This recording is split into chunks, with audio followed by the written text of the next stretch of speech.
Have you ever thought about going through a situation like this? When your best friend gets the one thing you've secretly wanted your whole life, and you have to smile and pretend to be happy about it. Well, that's exactly what happened to Harper Williams on that rainy Thursday afternoon in October. Harper was in her cramped Brooklyn studio apartment, paint-stained easel propped against the brick wall, when her phone buzzed with a text from Riley Thompson, her best friend of 8 years. The message was simple. "Can you come over? I have news." But something in those 5 words made Harper's chest tighten with dread. She knew Riley well enough to recognize when something big was happening, and lately, Riley had been acting strange. Secretive phone calls, mysterious dinner dates, that particular glow that people get when they're hiding something wonderful. Harper grabbed her leather jacket and headed out into the October drizzle, her heart pounding with each step toward Riley's pristine Manhattan apartment. Riley had always been the responsible one, the architect who planned every detail of her life with mathematical precision, while Harper was the chaotic artist who lived paycheck to paycheck and painted her emotions onto canvas at 3 a.m. They were opposites in every way, which was probably why their friendship worked so perfectly, or why it hurt so much when Harper realized she was in love with someone who would never love her back. Riley's apartment building was everything Harper's wasn't: doorman, marble lobby, elevators that actually worked. As Harper rode up to the 15th floor, she caught her reflection in the polished metal doors and tried to prepare herself for whatever news was waiting. She found Riley pacing in her spotless living room, her blonde hair pulled back in a perfect ponytail, wearing the kind of designer dress that cost more than Harper made in a month. But it was the expression on Riley's face that made Harper's stomach drop, pure, radiant joy mixed with nervous excitement. "Harper, sit down," Riley said, gesturing to the cream-colored sofa that Harper had always been afraid to touch with her paint-stained fingers. "I have something to tell you, and I wanted you to be the first to know." Harper perched on the edge of the sofa, her hands clasped tightly in her lap. "Okay, you're kind of freaking me out here. What's going on?" Riley's smile was so bright it could have powered the entire building. "Hey, if you're enjoying this story, go ahead and drop a like to help us grow even more. And let me know in the comments, on a scale from 0 to 10, what score would you give this story so far? Your feedback makes all the difference." She held out her left hand, and Harper's world came crashing down around her. The diamond ring was enormous, sparkling under the recessed lighting like a tiny star. It was beautiful, expensive, and everything Harper had nightmares about. "Marcus proposed last night," Riley said, her voice breathless with happiness. "We're getting married, Harper." "I'm getting married." Harper felt like she was drowning, but she forced her face into what she hoped looked like excitement. "Oh my God, Riley. That's amazing." She jumped up and pulled Riley into a hug, holding her tightly to hide the tears that were threatening to spill over. Riley smelled like vanilla and success, like everything Harper could never be. "Tell me everything," Harper managed to say, pulling back and plastering on the biggest fake smile of her life. "How did he do it? Where did he propose?" Riley launched into the story with the enthusiasm of someone who had been waiting her whole life for this moment. Marcus had taken her to their favorite restaurant, the one where they'd had their first date 4 years ago. He'd worked with the staff to hide the ring in her dessert, and when she found it, he'd gotten down on one knee right there in front of everyone. It was perfect, romantic, exactly the kind of proposal that Riley had probably dreamed about since she was a little girl. Harper listened and nodded and made all the right sounds, but inside, she was screaming. She had been in love with Riley since their sophomore year of college, when Riley had found her crying in the library after a brutal critique of her artwork and had spent the entire night helping her see the beauty in her own creations. 8 years of being the best friend, the shoulder to cry on, the plus one to every event. 8 years of watching Riley date other people and pretending it didn't tear her apart every single time. "And the best part," Riley continued, practically bouncing with excitement, "is that we're going to have the wedding in 6 weeks. Marcus's family has connections at this amazing venue in the Hamptons, and if we move fast, we can get the December date we wanted." 6 weeks.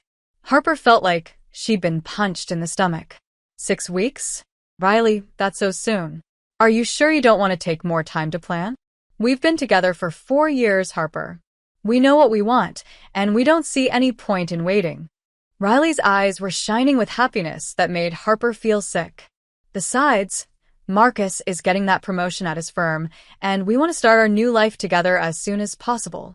Harper nodded mechanically, but her mind was racing. 6 weeks.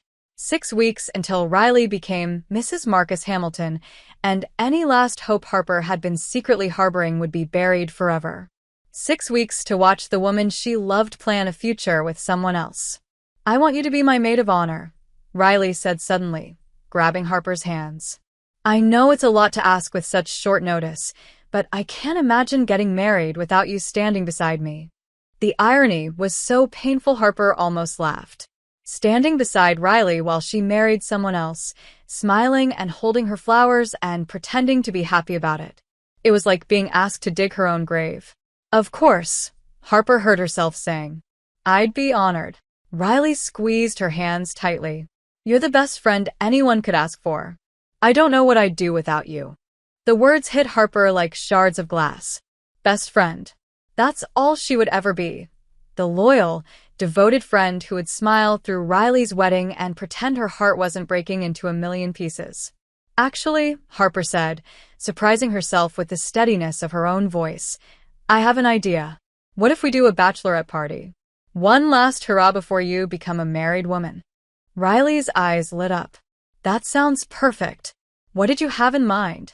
Harper's brain was working faster than it had in months, fueled by desperation and the need to do something, anything, to mark the end of her secret hopes. Vegas, she said impulsively.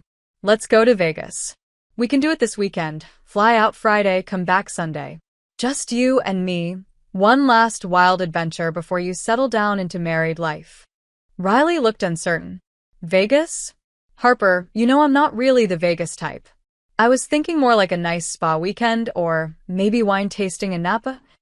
Come on, Riley, Harper pressed, knowing this might be her last chance to have Riley to herself, even if it was just as friends.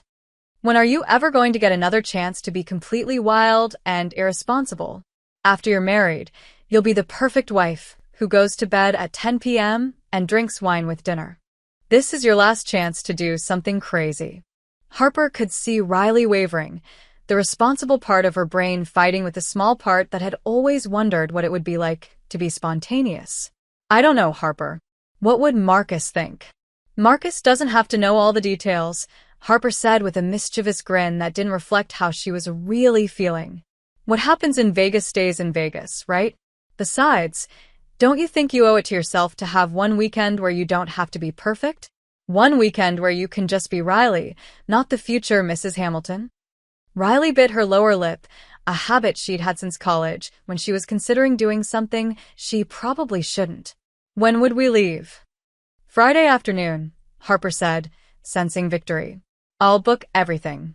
All you have to do is pack a bag and prepare to have the most fun you've had in years. Riley was quiet for a long moment, staring at her engagement ring. Finally, she looked up at Harper with a smile that was part excitement, part terror. Okay, let's do it. Let's go to Vegas. Harper felt a mixture of triumph and heartbreak as she hugged Riley again. She had just convinced the woman she loved to go to Sin City with her, but it was going to be a celebration of Riley's engagement to someone else. Still, it would give Harper 2 days to pretend that Riley was hers, to create memories that she could hold onto when Riley was married and their friendship inevitably changed. This is going to be amazing, Harper said, and for the first time since she'd seen that ring, she actually meant it. Maybe Vegas couldn't give her the love story she wanted, but it could give her a perfect goodbye to the dream she'd been carrying for 8 years. Little did Harper know that sometimes the most unexpected things happen in the city where anything is possible, and that this trip to Vegas would change both their lives in ways neither of them could ever imagine. Riley stood in front of her bedroom mirror on Friday evening, holding up 2 completely different outfits and feeling more nervous than she had since her college finals. On one side was her usual safe choice, an elegant black dress that Marcus had complimented her on multiple times. On the other was something Harper had convinced her to buy during their emergency shopping trip that afternoon, a short red dress that hugged her curves in ways that made her feel both powerful and terrified. Her phone buzzed with a text from Marcus. "Have fun with Harper, but not too much fun. I can't wait to marry you in 6 weeks. Love you." The guilt hit Riley like a wave. Here she was, getting ready for a weekend in Vegas, while her fiancé was home planning their future together. But something about Harper's excitement, the way her brown eyes had lit up when Riley agreed to the trip, made it impossible to back out now. Harper had been her rock through everything: college heartbreaks, career struggles, family drama. If Harper wanted this one wild weekend together, Riley could give her that. The knock on her door interrupted her internal debate. "Riley, the car's here." Harper's voice carried through the apartment, filled with an energy that Riley hadn't heard in months. Riley grabbed the red dress impulsively and quickly changed into it. If she was going to do this, she might as well do it properly. When she emerged from her bedroom, Harper was standing by the window in tight black jeans and a flowing emerald top that brought out the green flecks in her eyes. Her dark hair was loose around her shoulders, and she looked beautiful in that effortless way that had always made Riley slightly jealous. "Wow," Harper said, her eyes traveling from Riley's face down to her feet and back up again.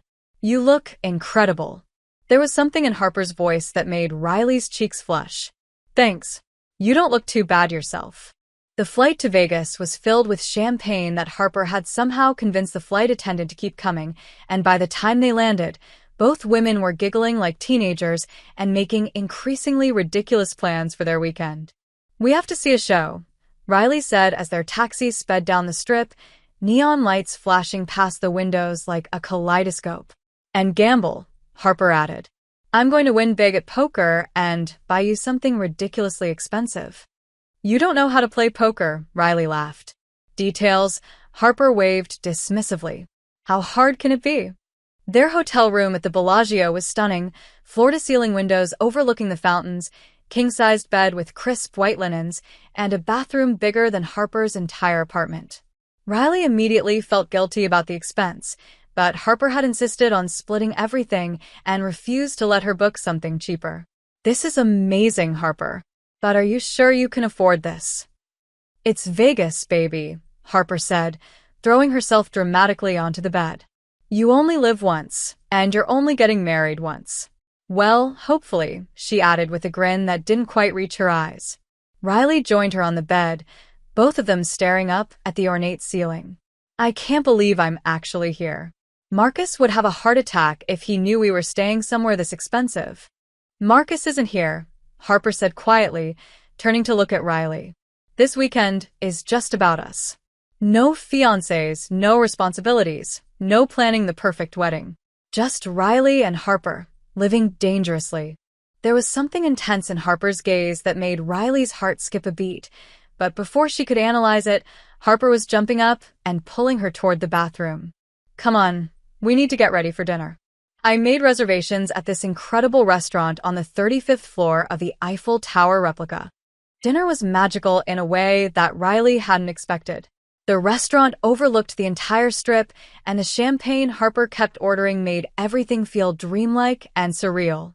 They talked about college memories, shared embarrassing stories, and laughed until Riley's cheeks hurt. It felt like the old days, before Marcus, before Riley's career took off, when it was just the two of them against the world. "Remember that time sophomore year when you convinced me to sneak into the art building after hours so you could finish that sculpture?" Riley asked, gesturing with her champagne glass. "And we got caught by security?" Harper's eyes sparkled with the memory. "You were so scared you were going to get in trouble and lose your scholarship. But you still helped me carry all those supplies up 3 flights of stairs." "That sculpture won you the departmental prize," Riley reminded her. "It was worth it. You've always believed in me," Harper said softly, her voice suddenly serious. "Even when I didn't believe in myself. That's why." She stopped, seeming to struggle with her words. "That's why what?" Riley prompted, leaning forward across the small table. Harper shook her head, forcing a bright smile. "Nothing. That's why you're the best friend anyone could ask for." After dinner, they wandered through several casinos, Harper losing modest amounts at slot machines while Riley watched with amused disapproval. At the Venetian, they took a gondola ride through the artificial canals, Harper serenading Riley with off-key versions of Italian love songs that made both of them dissolve into laughter. "You're terrible," Riley gasped, wiping tears from her eyes. "Absolutely terrible. But you love me anyway," Harper said, and there was something vulnerable in her expression that made Riley's chest tighten. "I do," Riley said simply, and meant it in ways she was afraid to examine too closely. By 11 p.m., they had made their way to a trendy bar where a DJ was playing music so loud they had to lean close to hear each other speak. Harper ordered something called a Vegas bomb and convinced Riley to try one despite her protests that she had already had too much to drink. "Come on," Harper shouted over the music. "When are you going to get another chance to be completely reckless?" The drink was stronger than anything Riley had ever tasted, and within minutes, she felt the last of her inhibitions dissolving. The music seemed to pulse through her body, and when Harper grabbed her hand and pulled her onto the makeshift dance floor, Riley didn't resist. They danced pressed close together, Harper's hands on Riley's waist, Riley's arms around Harper's neck. The world narrowed to just the two of them, moving together to the beat, their faces inches apart. Riley could smell Harper's perfume, could see the gold flecks in her brown eyes, could feel the warmth of her body through the thin fabric of her dress. "Riley," Harper said, her voice barely audible over the music. "There's something I need to tell you." "What?" Riley leaned closer, her lips almost touching Harper's ear. But before Harper could answer, someone bumped into them hard, breaking the moment. "Sorry," a drunk college student yelled, stumbling past with his friends. Harper stepped back, the spell broken, and Riley felt strangely bereft at the loss of contact. "What were you going to say?" Riley asked, but Harper was already shaking her head. "Nothing important. Come on, let's get another drink." The rest of the night became a blur of neon lights, loud music, and increasingly creative cocktails. They took selfies with Elvis impersonators, won stuffed animals at carnival games in one of the casino arcades, and somewhere around 2 a.m., found themselves in a 24-hour chapel where Harper dared Riley to try on one of the wedding dresses in the window display. "I'm already getting married in 6 weeks," Riley protested, but she was laughing as she said it. "This is different," Harper insisted. "This is Vegas wedding dress shopping. Completely different category." They stumbled into the chapel, giggling uncontrollably, where an enthusiastic woman in sequins showed them racks of elaborate white gowns. Riley found herself trying on a ridiculous confection of lace and rhinestones while Harper played Wedding March on the chapel's cheap keyboard. "You look beautiful," Harper said when Riley emerged from the dressing room, and something in her voice made Riley look at her more carefully. Harper's expression was soft and sad and loving all at once, and Riley felt something shift in her chest, some recognition she wasn't quite ready to name. "Harper," she started to say, but then the chapel owner was there, asking if they wanted to book a ceremony, and the moment passed. By 3 a.m., they were back in their hotel room, makeup smeared, hair disheveled, both of them collapsing onto the big bed fully clothed. "That was the best night I've had in years," Riley said, staring at the ceiling as the room spun gently around her. "Really?" Harper turned to face her, propping herself up on her elbow. "Even better than all those fancy dinners with Marcus?" Riley was quiet for a moment, thinking about Marcus's idea of a perfect evening, expensive restaurants where they discussed his work and their wedding plans, everything planned and predictable and safe. "Yeah," she said quietly. "Really?" They lay there in the darkness, and Riley became aware of Harper's breathing, of the warmth of her body just inches away. "Harper." "Yeah. I'm glad we did this. I'm glad you convinced me to come." Harper's voice was soft when she replied. "Me too, Riley. Me too." The last thing Riley remembered before falling asleep was the feeling of Harper's hand finding hers in the darkness, their fingers intertwining like they had so many times before, but somehow different now, charged with possibilities that Riley was too afraid and too drunk to examine.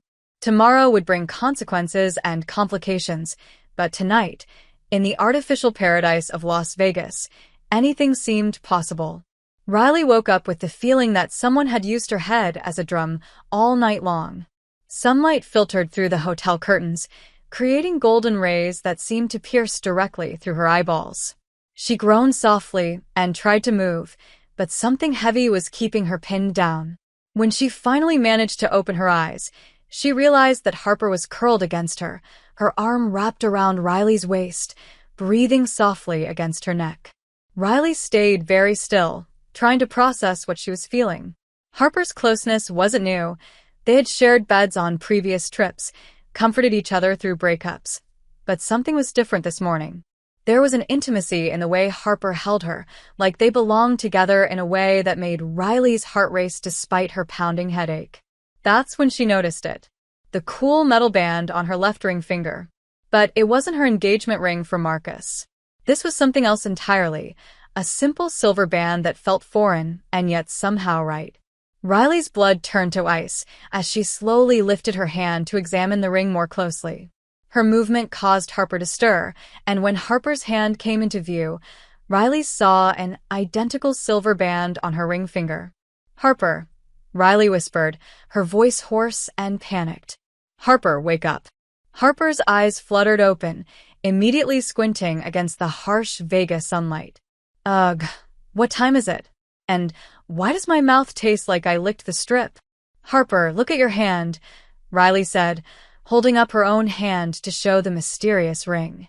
Harper blinked several times, trying to focus on her ring finger. When she saw the silver band, she sat up so quickly that Riley thought she might fall off the bed. "What the hell is this?" Harper stared at the ring like it might bite her. "Riley, why are we wearing matching rings?" Riley's mind was racing, trying to piece together the fragments of the previous night. She remembered the dinner, the dancing, the chapel where she had tried on wedding dresses while Harper played the keyboard.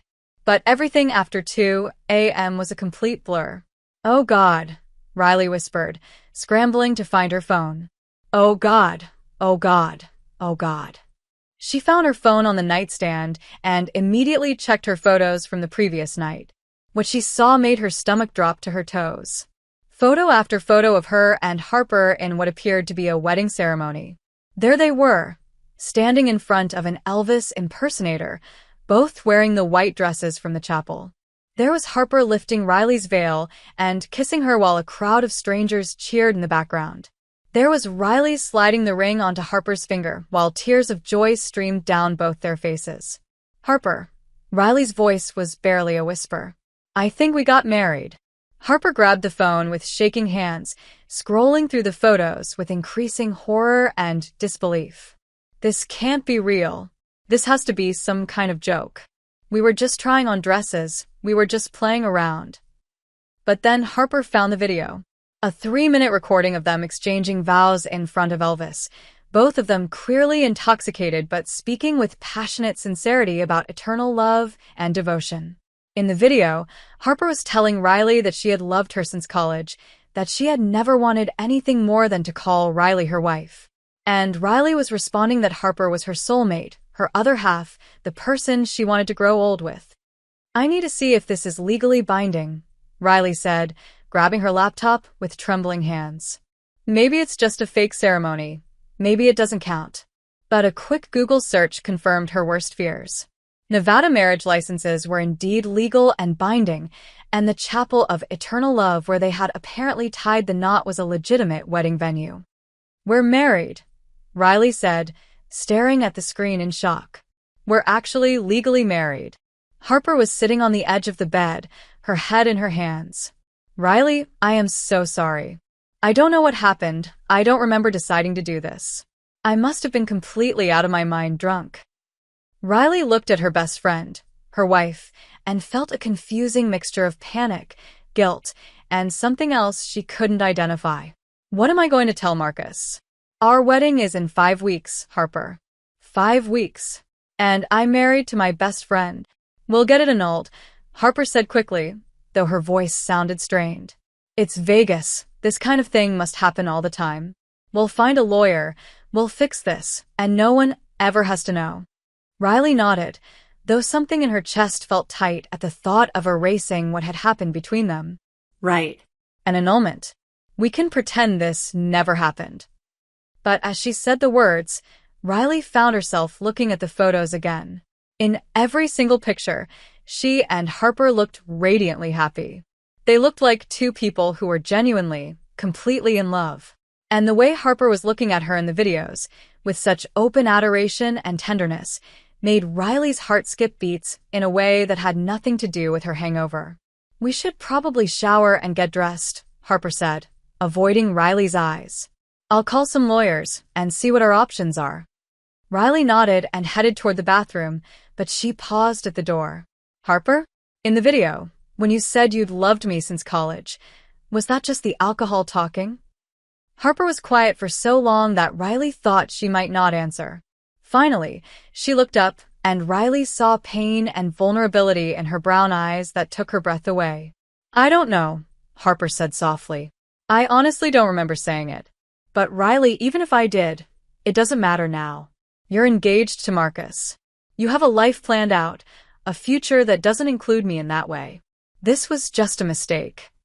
Riley stared at Harper for a long moment, feeling like there were 1,000 things she wanted to say, but no words to express them. "Right," she finally managed. "Just a mistake." But as Riley stood under the hot spray of the shower, she couldn't stop thinking about the way it had felt to wake up in Harper's arms, or the expression of pure joy on both their faces in the wedding photos. She kept replaying the video of Harper's vows, the sincerity in her voice when she talked about loving Riley forever. For 8 years, Riley had thought she knew everything about her best friend. But if Harper had been in love with her all this time, what else didn't she know?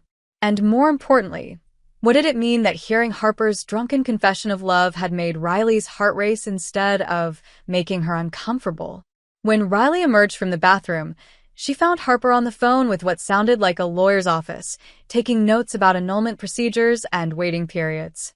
The conversation was practical and efficient, exactly what Riley would have expected from Harper in a crisis. But Riley couldn't help noticing that Harper's voice sounded hollow, like she was going through the motions of fixing a problem she didn't really want to solve. "Good news," Harper said when she hung up. "We can file for an annulment based on intoxication and lack of intent. It'll take a few weeks to process, but it's definitely doable." "That's great," Riley said, though the words felt like ashes in her mouth. "So, this whole thing will just disappear?"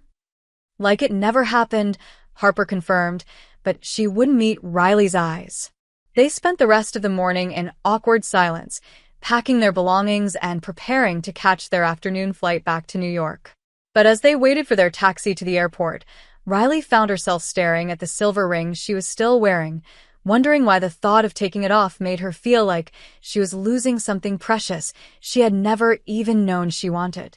The flight back to New York felt like the longest 3 hours of Riley's life. She and Harper sat in awkward silence, both staring out their respective windows, the weight of their shared secret hanging between them like a physical barrier. Riley kept fidgeting with the silver ring, which she had moved to her right hand to hide it from casual observation. Every time she looked at it, her stomach did flip-flops that had nothing to do with turbulence. When they finally landed at JFK, Harper was the first to speak. "So, I guess this is where we pretend everything is normal and go back to our regular lives?" Riley nodded, though the word normal felt foreign on her tongue. "I guess so. I should probably get home to Marcus. He's been texting me all weekend asking how the trip went." Harper's jaw tightened almost imperceptibly. "Right. Marcus, your fiancé." They shared a taxi back to Manhattan, and when it stopped in front of Riley's building first, Harper grabbed Riley's hand impulsively. "Riley, whatever happens with the annulment, whatever we decide to tell people about this weekend, I need you to know that you're the most important person in my life. That hasn't changed." Riley felt tears prick at her eyes. "You're important to me too, Harper. You always have been." Harper nodded and released Riley's hand, but not before Riley noticed that Harper was still wearing her wedding ring too. "I'll call you when I hear back from the lawyer." Riley's apartment felt sterile and cold after the warmth and chaos of Vegas. Marcus was waiting for her with takeout from her favorite Thai restaurant and a bouquet of white roses, her favorite flowers. "There's my beautiful fiancé," he said, wrapping her in a hug that felt suffocating rather than comforting. "I missed you so much. Tell me everything about your wild weekend with Harper." Riley forced a smile and launched into a carefully edited version of their trip, focusing on the shows they'd seen and the restaurants they'd visited while carefully omitting any mention of chapels, wedding dresses, or silver rings. Marcus listened with the polite attention of someone who is interested but not particularly invested, occasionally checking his phone for work emails. "It sounds like you had fun," he said when she finished. "Though I have to admit, I'm glad you're back. Mrs. Hamilton called today about the flower arrangements, and your mother wants to discuss the seating chart for the reception. I told them you'd call them tomorrow." The name Mrs. Hamilton, her future identity, made Riley's chest tighten. For one wild weekend, she had been Mrs. Williams, Harper's wife, and the memory of that felt more real than the wedding planning that was supposed to be the most important thing in her life. That night, as Marcus slept peacefully beside her, Riley stared at the ceiling and replayed every moment of their Vegas wedding that she could remember. The more she thought about it, the more details came back to her. She remembered the moment when Harper had first suggested they actually go through with the ceremony, how Harper's eyes had been bright with tears when she said Riley was the most beautiful bride she'd ever seen. She remembered feeling like her heart might burst with happiness when Harper had kissed her after they were pronounced wife and wife. But more than anything, she remembered the feeling of absolute rightness, like she was finally exactly where she was supposed to be. The next morning, Marcus left early for work, kissing Riley goodbye and reminding her about their dinner reservation that evening to celebrate her return. Riley was still in her bathrobe, nursing her second cup of coffee, when Harper called. "The lawyer can see us this afternoon," Harper said without preamble. 2 p.m. at his office in Midtown. "Can you make it?" "Yes," Riley said, though something in her stomach twisted at the thought of officially ending their marriage. "Harper, are you okay? You sound—" "I'm fine," Harper interrupted. "I just want to get this handled as quickly as possible.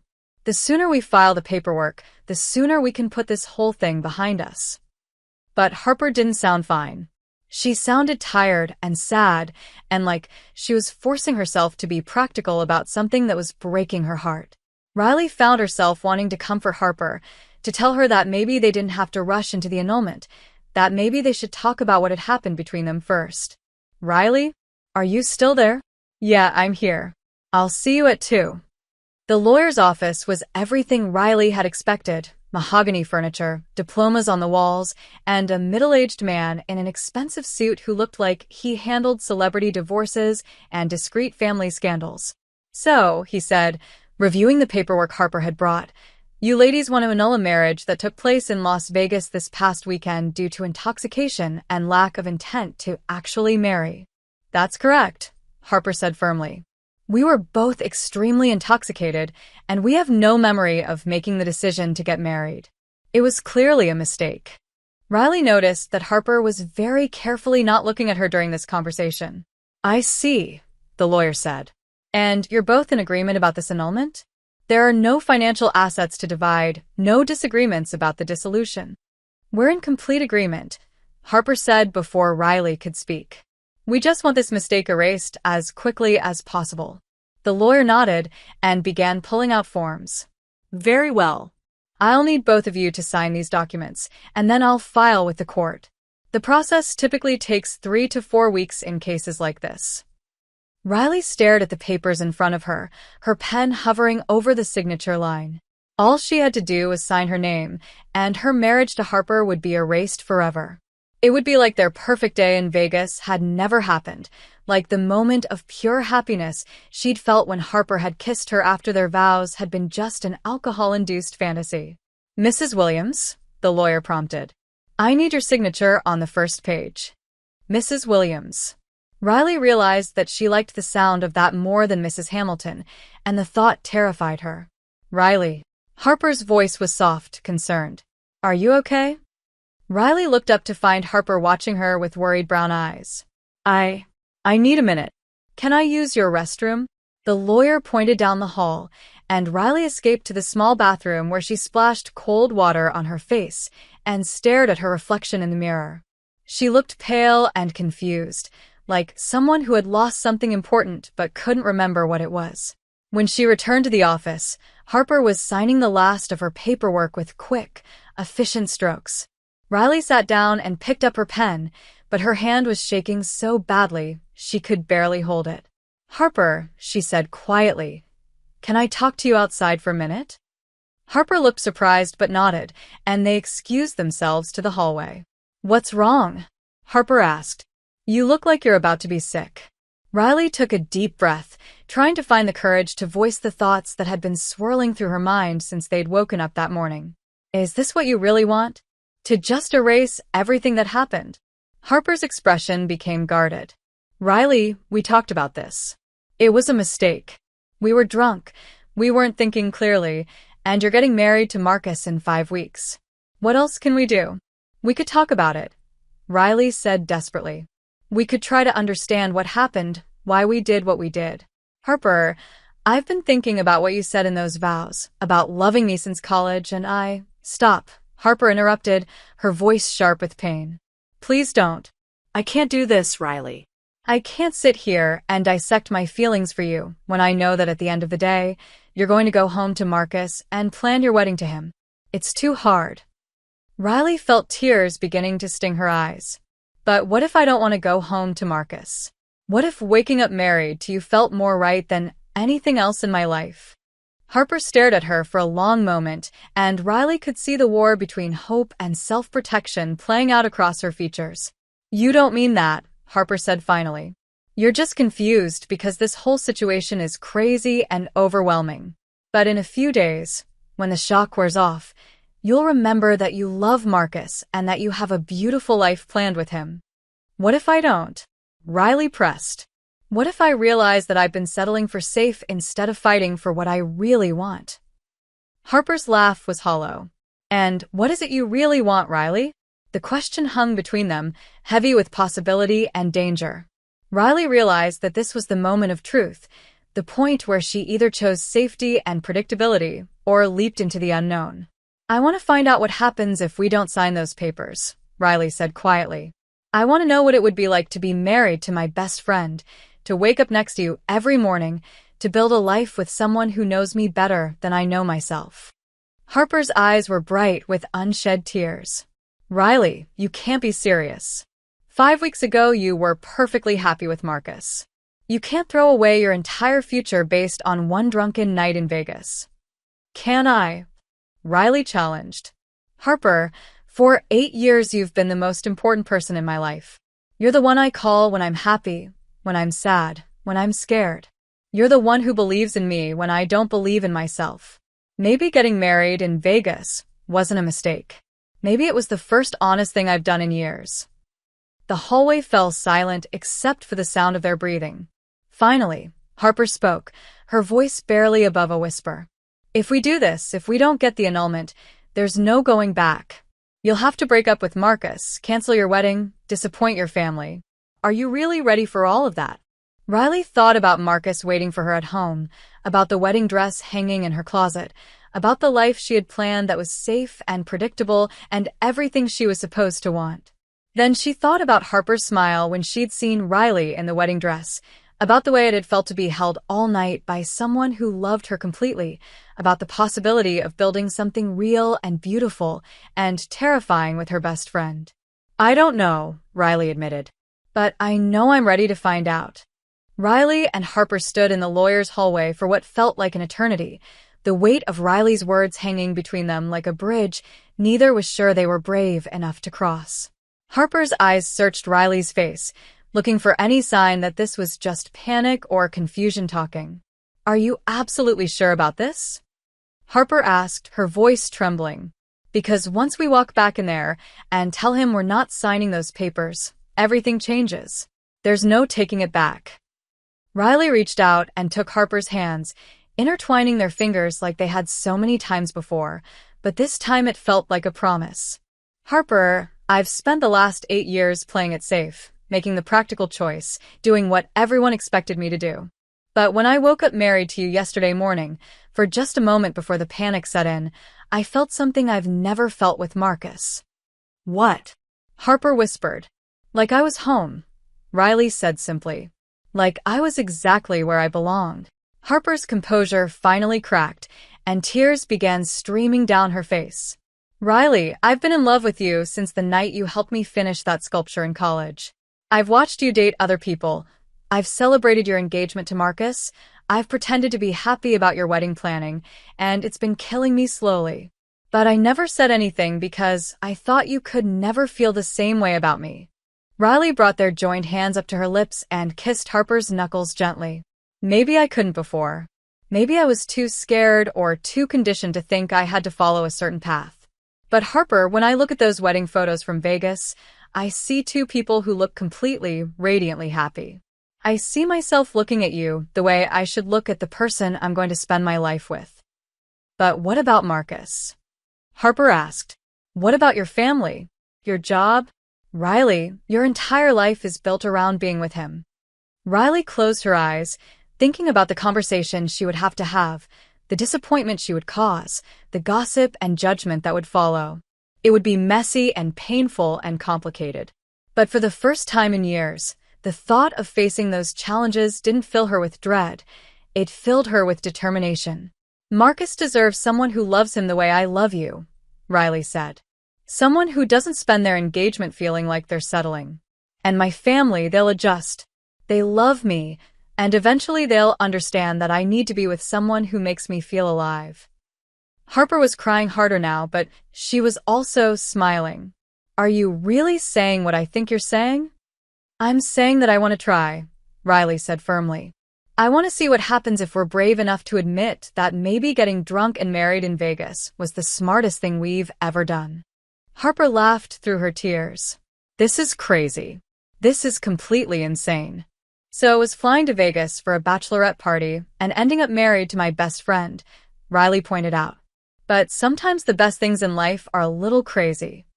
They walked back into the lawyer's office hand in hand, both of them still crying but looking more determined than they had all day. The lawyer looked up from his paperwork with raised eyebrows. Ladies, are you ready to complete the annulment paperwork? Actually, Riley said, her voice steady and clear, we've changed our minds. We don't want the annulment. The lawyer blinked in surprise. You don't want to dissolve the marriage?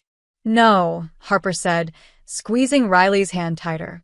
We want to stay married. But earlier you said it was a mistake, that you were both intoxicated and had no intention of actually marrying, the lawyer said, clearly confused. Riley smiled, feeling lighter than she had in months. Maybe we were wrong about our intentions. Maybe sometimes your subconscious knows what your conscious mind is too afraid to admit. The lawyer shook his head but gathered up the annulment papers. Well, this is certainly a first for me. Are you sure you don't want to take some time to think about this decision? We've had 8 years to think about it, Harper said. We're ready. As they left the lawyer's office, Riley felt like she was walking into a completely different life than the one she had woken up to that morning. Her phone buzzed with a text from Marcus asking what time she wanted to meet for dinner, and her stomach clenched with anxiety about the conversation she was about to have. I have to tell Marcus tonight, she said as they stood on the sidewalk outside the building. Harper nodded, though Riley could see the fear in her eyes. Are you sure you're ready for that? No, Riley admitted. But I'm ready to try to be ready. Harper, this isn't going to be easy. There's going to be gossip and judgment, and people who think we've lost our minds. Probably, Harper agreed. But we'll face it together. As wives. The word, wives, sent a thrill through Riley that she had never felt when people talked about her upcoming marriage to Marcus. She was someone's wife. Harper's wife. It was terrifying and wonderful and completely unexpected. They decided to go to Harper's apartment to give Riley time to prepare for her conversation with Marcus. Harper's Brooklyn studio looked different to Riley now, not like her best friend's chaotic art space, but like a home she might help organize, a life she might help build. So what happens now? Harper asked as they sat on her paint-stained couch, still holding hands like they were afraid to let go of each other. Now I go home and have the most difficult conversation of my life, Riley said. And then I guess we figure out how to be married to each other. Harper brought their joined hands to her lips and kissed Riley's knuckles, mirroring the gesture Riley had made in the lawyer's office. For what it's worth, I think we're going to be really good at being married to each other." "What makes you say that?" Riley asked.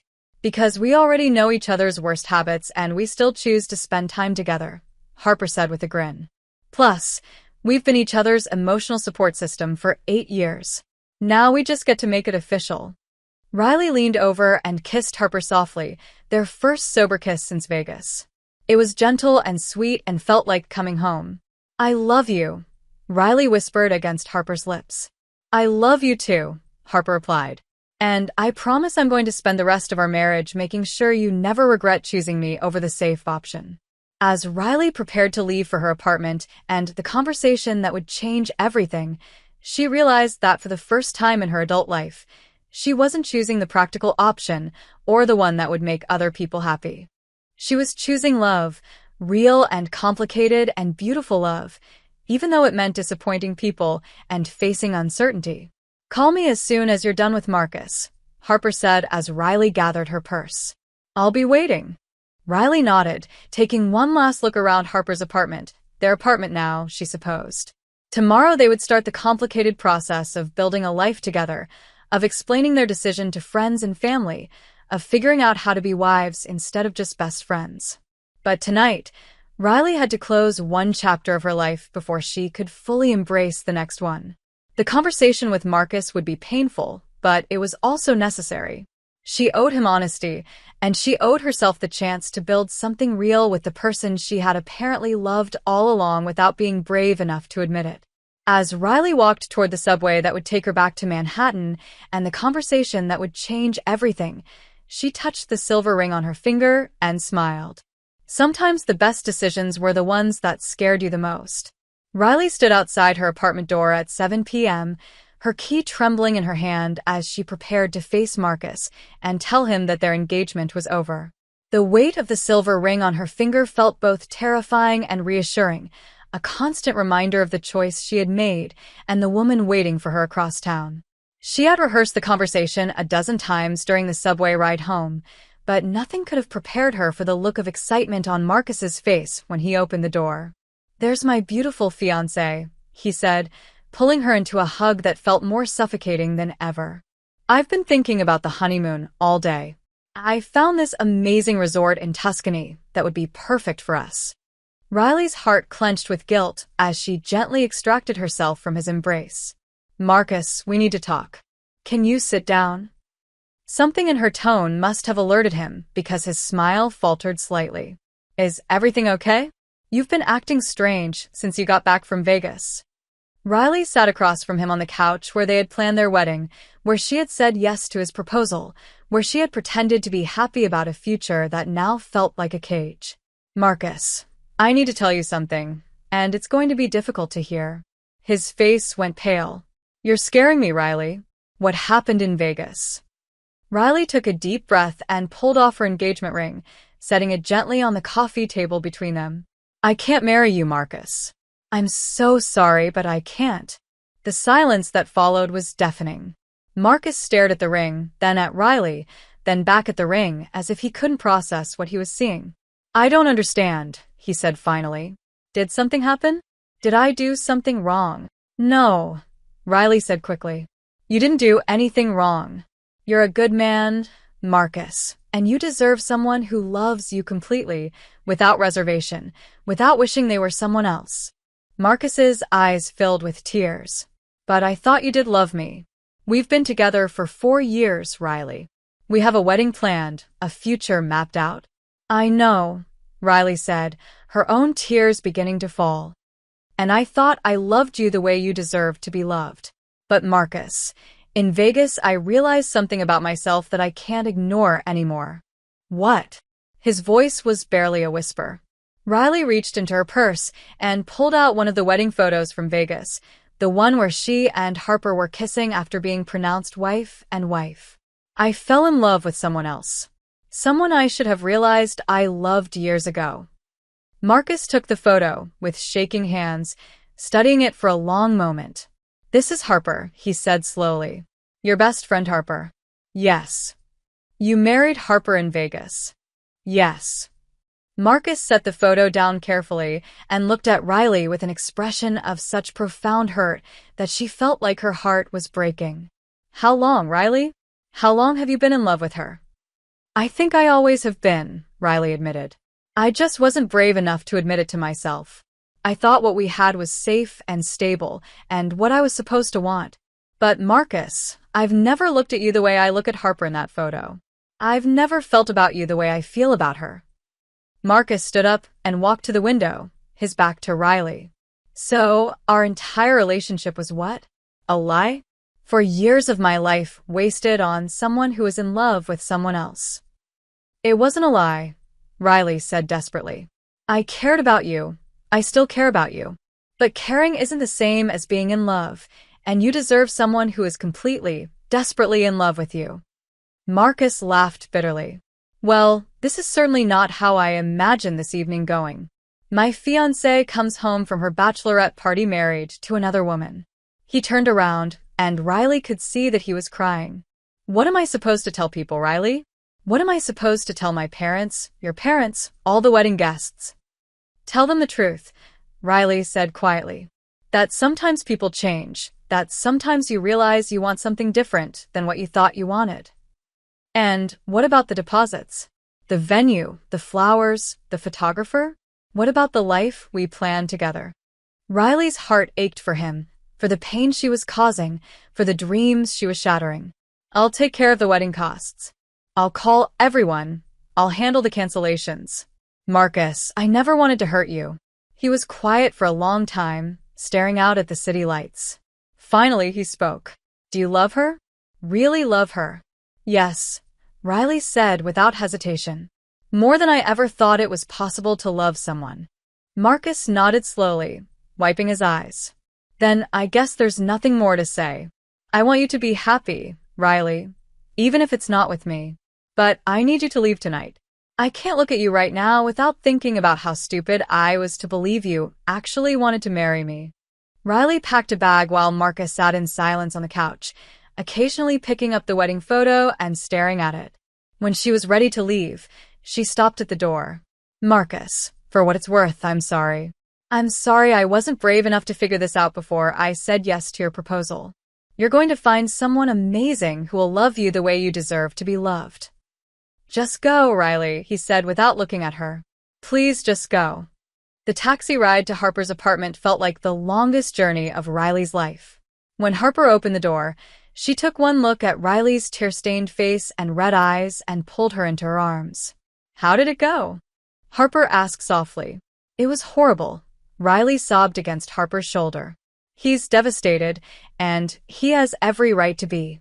I feel like the worst person in the world. Harper guided her to the couch and held her while she cried, stroking her hair and whispering reassurances. You did the right thing, Riley. It would have been worse to marry him when you're in love with someone else. But I hurt him so badly, Riley said. 4 years of his life, all those plans. You gave him the chance to find real love, Harper said firmly. You could have gone through with the wedding and made both of you miserable for years. Instead, you were honest about what you wanted. Riley pulled back to look at Harper, seeing nothing but love and understanding in her brown eyes. I'm scared, Harper. What if we can't make this work? What if being married ruins our friendship? Harper cupped Riley's face gently. Then we'll figure out together. But Riley, we've been there for each other through everything for 8 years. We know how to communicate, how to support each other, how to work through problems. We're not starting from scratch. We're building on the strongest foundation 2 people can have. Riley kissed Harper softly, tasting the salt of her own tears. I love you so much it scares me. I love you too, Harper replied. And we have the rest of our lives to figure out how to be married to each other. Over the next few weeks, Riley and Harper navigated the complicated process of combining their lives. Riley moved into Harper's studio apartment temporarily while they looked for a bigger place together. The conversations with family and friends were difficult. Some people were supportive, others were shocked and confused, and a few were openly disapproving. Riley's mother cried for 3 days straight and accused Riley of going through a phase, while Harper's parents were surprisingly understanding and welcoming. The hardest part was dealing with the canceled wedding. Riley spent hours on the phone with vendors, explaining the situation and dealing with the financial losses. Some people were sympathetic, others were coldly professional, and a few made their disapproval clear. But through it all, Harper was there, holding Riley's hand during difficult phone calls and helping her write cancellation emails. 3 months after Vegas, Riley and Harper moved into a beautiful one-bedroom apartment in Park Slope with huge windows perfect for Harper's art and enough space for Riley's architecture books and drafting table. On their first night in their new home, they cooked dinner together and ate it sitting on boxes since their furniture hadn't been delivered yet. "Do you ever regret it?" Riley asked as they shared a bottle of wine and watched the sunset through their new windows. "The way we did things, I mean, the chaos, the hurt we caused, the people we disappointed." Harper considered the question seriously. "I regret that Marcus got hurt. I regret that your family is struggling to understand. But I don't regret marrying you, even if we did it drunk in a tacky Vegas chapel. I don't regret finally being brave enough to tell you how I felt, and I don't regret that you were brave enough to choose love over security." Riley clinked her wine glass against Harper's. "To being brave enough to choose love."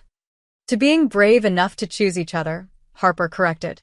6 months later, they had a proper wedding ceremony in Harper's parents' backyard, surrounded by the friends and family who had come to understand and support their unconventional love story. Riley wore a simple white dress that Harper had helped her pick out, and Harper wore a suit that made Riley's heart skip beats. As they exchanged vows they had written themselves, sober this time, but no less heartfelt, Riley thought about the journey that had brought them to this moment. It had started with desperation and ended with joy, begun with deception, and ended with the most honest love she had ever experienced. "I promise to love you not just in the easy moments, but in the difficult ones," Riley said, looking into Harper's eyes. "I promise to be brave enough to choose you every day, not just once in a Vegas chapel, but in all the small moments that make up a life together." Harper's vows were equally beautiful. "I promise to love you enough to let you be exactly who you are, not who I think you should be. I promise to be your best friend and your wife, your biggest supporter and your most honest critic, your adventure partner, and your safe place to land." When they kissed after being pronounced wife and wife for the second time, Riley felt the same rush of rightness she had experienced in Vegas, but this time it was accompanied by the certainty that came from making a choice with a clear mind and a full heart. As they danced their first dance as a properly married couple, Harper whispered in Riley's ear, "So, Mrs. Williams, any regrets about that wild weekend in Vegas?" Riley smiled and pulled Harper closer. "Just one." "What's that?" "That it took us so long to get drunk enough to be honest about what we wanted." Harper laughed, the sound Riley had fallen in love with years before she was brave enough to admit it. "Well, here's to being honest about what we want for the rest of our lives." "And here's to best friends who become wives," Riley replied, "even if they have to get married twice to get it right." As they swayed to the music under the string lights Harper's father had hung in the trees, Riley realized that sometimes the best love stories didn't follow the conventional path. Sometimes they started with classified ads and fake relationships. Sometimes they began with drunken mistakes that turned out to be the smartest decisions you ever made. And sometimes they required burning down the life you thought you wanted to build the life you actually needed. But if you were lucky enough to find someone worth being brave for, someone worth choosing over and over again, then all the chaos and confusion and difficult conversations were just the price you paid for a love story worth telling. And as Harper spun her around the makeshift dance floor, Riley knew without a doubt that their love story, unconventional, messy, and absolutely perfect, was worth every moment of fear and uncertainty it had taken to find their way to each other. If you enjoyed this content and want to support the channel in a special way, try clicking the thanks button below. It's the one with the heart and $sign icon. With super thanks, you can make a direct contribution to the channel, which helps me keep creating awesome videos for you.